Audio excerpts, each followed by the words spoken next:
Well, a divided Congress returned to Washington today with several high-stakes policy battles definitely looming. Healthcare, federal spending, and Venezuela, some of the key things lawmakers are set to focus on. Michael Yoshida joins us from D.C. with the latest.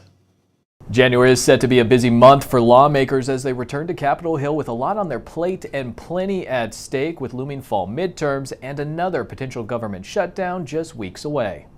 Congress is back and already bracing for high-stakes battles. Republicans have a responsibility to partner with us as Democrats. The House of Representatives in particular needs to get back in the driver's seat when it comes to tackling the challenges facing our country. The 2025 fight over health care is continuing in the new year after Congress recessed without passing legislation to address the enhanced Obamacare subsidies that expired on December 31st. In some instances, health insurance costs will increase by $1,000 or $2,000 per month. That's completely and totally unacceptable. Some Republicans are expected to join Democrats this week in passing a bill that would extend those subsidies for 3 years. But it has an unclear future in the Senate. We want to work with anybody to lower the prices.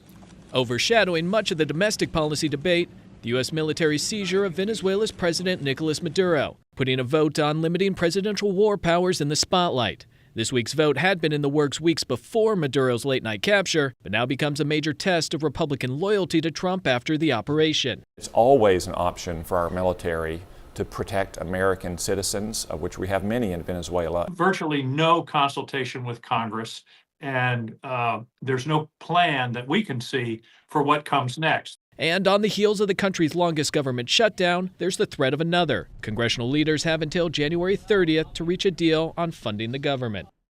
And as Congress tries to address these issues, another thing to keep an eye on is how each party's leadership can navigate their individual members' interests throughout these debates, as again, we're into 2026 now, and some members' eyes will be shifting to those fall midterms and their own political futures and interests.